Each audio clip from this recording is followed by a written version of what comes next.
तैयार रहिए। स्टार्ट। इस साल की शुरुआत में जब हिमाचल प्रदेश में चुनाव हुए थे, तब भारतीय जनता पार्टी एक ऐसे राज्य में सरकार बचाने की कोशिश कर रही थी जिसने 1990 के बाद से किसी सरकार को लगातार दूसरा जनादेश नहीं दिया। स्टॉप। तब भारतीय जनता पार्टी ने नारा दिया था, इस बार रिवाज बदलेगा, जबकि कांग्रेस ने राज बदलेगा के नारे पर फोकस किया था। स्टॉप। हम जानते हैं कि हिमाचल प्रदेश में रिवाज कायम रहा और राज बदल गया। स्टॉप। यानी वहाँ हुए चुनाव में भारतीय जनता पार्टी को हार का सामना करके सत्ता गंवानी पड़ी। Stop para.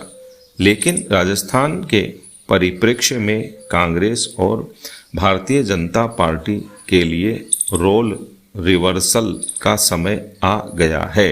स्टॉप। क्योंकि हिमाचल प्रदेश की तरह राजस्थान भी ऐसा राज्य है जो सरकारें दोहराता नहीं। स्टॉप। 1998 के बाद से वहाँ हर 5वें साल सरकार बदली है। स्टॉप। यानी अब वहाँ कांग्रेस कहना चाहेगी कि रिवाज बदलेगा, जबकि भारतीय जनता पार्टी राज बदलेगा पर ध्यान केंद्रित करना चाहेगी। स्टॉप।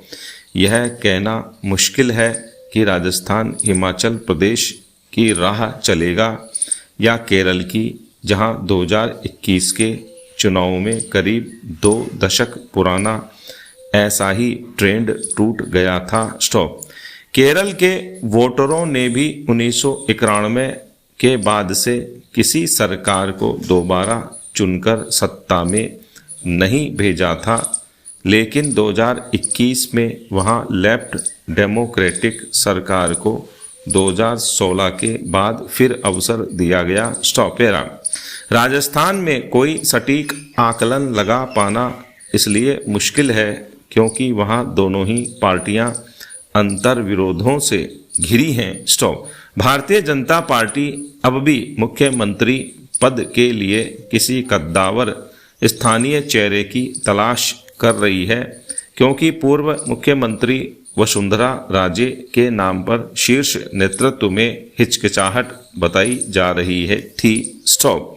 कर्नाटक चुनाव में हार के बाद भारतीय जनता पार्टी स्थानीय नेतृत्व के महत्व को समझने लगी है। स्टॉप। वहीं इसके विपरीत कांग्रेस में मुख्यमंत्री पद के लिए एक से अधिक दावेदार हैं। स्टॉप। अशोक गहलोत लोकप्रिय हैं, लेकिन सचिन पायलट द्वारा उन्हें चुनौती दी जा रही है। स्टॉप। चुनाव में कुछ ही महीने शेष हैं, लेकिन कांग्रेस अभी तक किसी समाधान पर नहीं पहुंच सकी है। स्टॉप। पैरा। नेतृत्व के प्रश्न को रहने दें तो भी दूसरे प्रश्न सामने खड़े हैं। आप कल्पना कर सकते हैं कि राजस्थान में कांग्रेस के प्रति एंटी इनकम्बेंसी होगी। स्टॉप। इस राज्य का इतिहास भी एंटी इनकम्बेंसी के फैक्टर की पुष्टि करता है। स्टॉप। इसी को ध्यान में रखते हुए वहां सरकार हरकत में आ गई है और उसने वोटरों के अनेक वर्गों को लुभाने के लिए कई लोक कल्याणकारी कार्यक्रम शुरू किए हैं। स्टॉप। सरकार का नया नारा है बचत, राहत और बढ़त। स्टॉप। मुख्यमंत्री अशोक गहलोत की 10 गारंटी योजनाओं में से अनेक ऐसी हैं जिन्होंने बड़ी संख्या में लोगों तक लाभ पहुंचाए हैं। कांग्रेस को उम्मीद है कि चुनाव में उसे इन नई योजनाओं का लाभ मिलेगा। स्टॉप। पैरा। लेकिन भारतीय जनता पार्टी भी कमर कसे हुए है। विशेषकर कर्नाटक में हार के बाद भारतीय जनता पार्टी के शीर्ष नेतृत्व ने राजस्थान समेत सभी चुनावी राज्यों में नेतृत्व संकट का समाधान करने और मतभेदों को समाप्त करने की पहल की है। संबंधों में सुधार की पहली झलक मई में अजमेर में हुई प्रधानमंत्री नरेंद्र मोदी की रैली में दिखाई दी, जिसमें वसुंधरा राजे पीएम के समीप ही बैठी थीं। स्टॉप। इस बात के पूरे संकेत हैं कि आगामी चुनाव में वसुंधरा ही भारतीय जनता पार्टी नेतृत्व की कमान संभालेंगी। स्टॉप।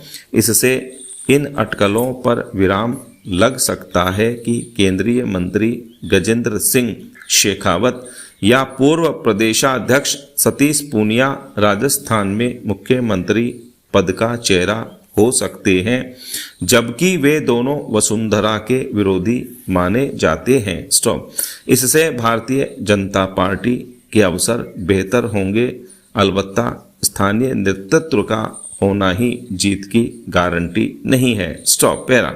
वास्तव में राजस्थान में चुनावी राजनीति एक रोचक मोड़ पर आ गई है। स्टॉप। दोनों ही मुख्य पार्टियां वोटरों को अपने पक्ष में लामबंद करने की कोशिशों में जुट गई हैं। स्टॉप। आने वाले महीनों में तस्वीर और साफ होगी कि हवा का रुख किस दिशा में है। स्टॉप। अतीत में राजस्थान में हुए चुनावों में जातिगत समीकरणों की भी अहम भूमिका रही है। स्टॉप। सवर्ण वर्ग परंपरागत रूप से वहां भारतीय जनता पार्टी के प्रति निष्ठावान रहता है, जबकि दलित और मुस्लिम समुदाय कांग्रेस के पक्ष में एकजुट रहे हैं। लेकिन जाट और ओबीसी वर्ग के वोट वहां एक पार्टी से दूसरी में समय समय पर शिफ्ट होते रहे हैं। आगामी विधानसभा चुनावों में भारतीय जनता पार्टी और कांग्रेस की नज़र इन फ्लोटिंग वोटर्स पर ही सबसे ज़्यादा टिकी होगी। स्टॉप।